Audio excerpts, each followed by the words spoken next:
Bonjour à tous, je vais vous présenter l'effet de téléportation que j'ai fait pour le TP1 du cours de VFX2. Voici mon effet, et on va tout de suite aller dans l'éditeur. Alors, ici, j'ai mes effets. Je vais commencer par la base. Donc, ici, j'ai mes motifs, mon étoile au centre et les détails autour. Donc, celui-là, c'est simplement un plane au sol avec une texture que j'ai fait sur 3ds Max. En fait, pas mal toutes les textures sont faites sur 3ds Max avec la méthode pour faire des textures procédurales.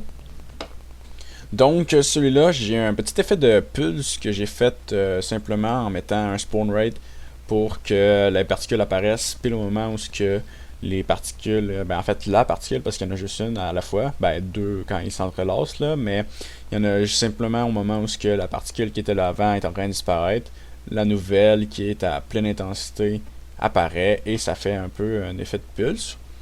Donc aussi, j'ai voulu faire un effet un peu phasique où ce qu'il y a à chaque fois une nouvelle phase qui apparaît après un certain temps. Donc, évidemment, j'ai mon spawn rate qui, celui-là, commence à 0 pour laisser le temps à la première particule d'apparaître. Et ensuite, lui, il apparaît juste après. Et au final, après ça, c'est la même chose. Donc, les deux ils ont une petite rotation évidemment équivalente, sinon ça serait décalé et pas très beau. Ensuite, j'ai mon anneau qui est encore des particules. En fait, alors, cette fois-ci, c'est une seule particule qui est sur un plane. Donc c'est le même principe, j'ai ma particule qui va apparaître juste après. Si je prends mon spawn burst, celui-là j'ai un délai. Donc elle va simplement apparaître juste après les détails. Et ça c'est mon gros anneau qui va apparaître encore une fois juste après. Et en fait, pourquoi j'en ai trois, c'est parce que j'ai mon petit anneau et mon gros anneau pour faire l'animation, ce qui apparaît. Et j'ai mon anneau un peu maître, où ce que lui, il va faire l'animation de l'électricité et pour qu'il puisse avoir une animation quand il apparaît, j'ai simplement ces deux-là qui apparaissent et disparaissent tout de suite après avoir été apparus pour laisser place à cet anneau-là, celui qui a l'électricité. Et lui, il ne tourne pas, les anneaux non plus, ça sert à rien, on verrait pas en fait. Lui, l'effet que j'ai réussi à mettre, c'est simplement dans son align sprite, j'ai mis un random pour la rotation en réalité. Donc à chaque fois qu'il y a une nouvelle particule qui apparaît, elle a une rotation aléatoire. Et avec l'effet d'opacité de la particule d'avant qui disparaît, ça donne vraiment un bel effet de lightning. Et parlant de lightning, on va aller vers le plus gros effet que on peut pas voir ici parce qu'il est là-bas, je crois. Quelque part ici. Ouais, il est là. Dans le fond, celui-là, c'est un peu plus compliqué. C'est avec un beam. Donc, celui-là, pourquoi on le voit pas en réalité sur le mesh et que dans l'effet qu'on voyait tantôt dans le viewport, là, on le voit très bien.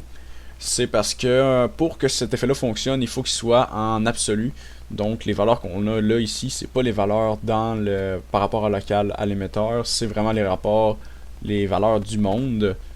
Et c'est surtout à cause des modificateurs qu'on met après, ça rend vraiment pas bien si on laisse le beam en normal en réalité là. Et aussi c'est sûr que ces effets là fonctionnent plus avec des loops très courtes parce que dans le fond l'électricité c'est vraiment pas un truc qui va être constant puis qui va se déplacer, ça va être vraiment un burst en fait comme comme le nom de l'émetteur. Ça va être un truc qui va être vraiment rapide et qui va en avoir plusieurs. Et ça va aussi être aléatoire dans son apparition. Et le problème avec ça, c'est pour ça que j'en ai plusieurs ici, c'est que quand j'ai mon beam emitter setup, à chaque fois que celui-là il apparaît, ça c'est les valeurs, j'ai un peu un cercle imaginaire au départ, puis un cercle imaginaire à l'arrivée où ce qui peuvent apparaître. Mais dans la loop, ils vont être tous au même endroit. Donc si je faisais simplement monter le spawn rate, là, j'aurais plus un faisceau d'électricité que un peu plusieurs les éclairs dispersés comme j'ai en ce moment. Donc en réalité, ça c'est exactement le même que tous ceux qui sont là. C'est simplement que vu que c'est un émetteur différent, l'effet random du beam ici va être différent. Donc ça va me donner des trucs plus dispersés au lieu d'avoir tout un exactement au même endroit. Donc ça me permet d'avoir mon effet de lightning. Et les modificateurs que j'ai, c'est le jitter, que c'est un peu, ça va déplacer avec un délai très court, comme j'ai en ce moment, ça va le déplacer en fait en le téléportant très rapidement. Vu que j'ai une petite amende, ça va être pas une très grosse distance, mais c'est ce qui va faire un peu que ça va donner l'effet instable de l'électricité. Puis le curl, ça c'est pour un peu faire tourner les lignes pour que ça donne l'effet justement de un peu un arc électrique. Et le reste, c'est surtout pour faire fonctionner le beam. Donc j'ai mon spawn beam qui a pas vraiment de paramètres à changer. Et j'ai mis un petit aléatoire pour la largeur du beam. Mais ça c'est simplement en fait pour le faire fonctionner.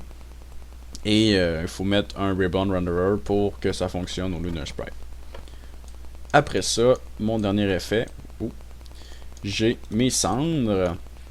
Donc j'ai quand même, je suis un peu déçu parce que j'ai une sprite sheet avec des sprites assez détaillés. Je peux aller le montrer. J'ai ça ici dans cendres. Donc c'est sûr que j'ai réussi à faire, s'il veut bien s'ouvrir, un matériau assez détaillé, sauf que, bon, évidemment, on l'a bien vu dans le système ici, on dirait juste des points bleus, mais ça rend quand même bien. Donc celui-là, comment ça fonctionne, c'est, on va voir ici qu'il y a énormément de particules. En réalité, il va suivre un peu l'effet, il va monter tranquillement le nombre de particules jusqu'au moment où il a fini de faire apparaître l'effet, un peu la phase d'apparition. Et après ça, il va monter très vite et atteindre le cap, et ensuite va atteindre 0 parce que à 4.5 secondes c'était la limite dans les règles du travail pour faire apparaître les particules pour ensuite les laisser disparaître jusqu'à 6 secondes. Donc à 4.5 ils arrêtent complètement. Et pourquoi j'en ai autant en fait, c'est on le remarque assez vite, c'est parce que on est avec un Initialize Mesh Reproduction Sprite. Donc, dans le fond, lui, ce qu'il va faire, c'est qu'il va faire apparaître une particule aléatoirement sur un des vertex du mesh. Donc, c'est sûr que c'est mieux d'avoir un mesh avec un maillage relativement constant pour pas avoir de points ou de plaques de particules aux endroits où c'est plus dense dans le maillage. Mais les personnages on avait accès sont relativement bien construits, donc on devrait pas avoir de problème avec ça. Et donc, ils font apparaître aléatoirement sur mon petit personnage, et ils ont une petite vélocité pour se disperser un tout petit peu.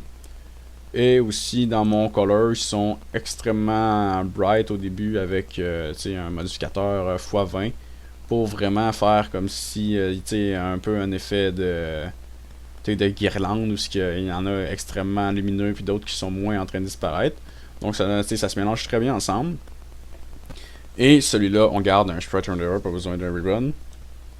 Ensuite, j'ai au moment où mon éclair tombe, j'ai un peu une explosion de particules. Ce serait à ce moment-là que mon personnage disparaîtrait si j'avais une animation. C'est en fait le même principe. Seulement, ici, j'ai une vélocité beaucoup plus grosse. En fait, c'est justement comme ça que j'ai créé mon explosion, simplement en rajoutant beaucoup de vélocité. Et j'ai rajouté un curl comme j'avais dans mon Lightning pour pas avoir des lignes droites quand j'ai quand mes particules avancent en fait. Et celui-là, il y a aussi une durée de vie beaucoup plus basse pour pas que non plus il aille trop loin. Le but c'était vraiment qu'on voit un peu que ça explose, puis ensuite il a disparu. Et le reste des particules ensuite vont disparaître peu à peu. Ça donne vraiment un effet un peu de dissolution de spectre un peu. Donc cet effet-là rend quand même très bien les deux ensemble. Et c'est pas mal comme ça que je l'ai fait. C'est sûr que c'est la plupart de ces effets-là, en réalité, c'est juste un gros travail de timing. Et c'est comme ça qu'à la fin, on arrive comme ça. Et c'est là qu'on voit que mon Lightning, il fonctionne dans le monde.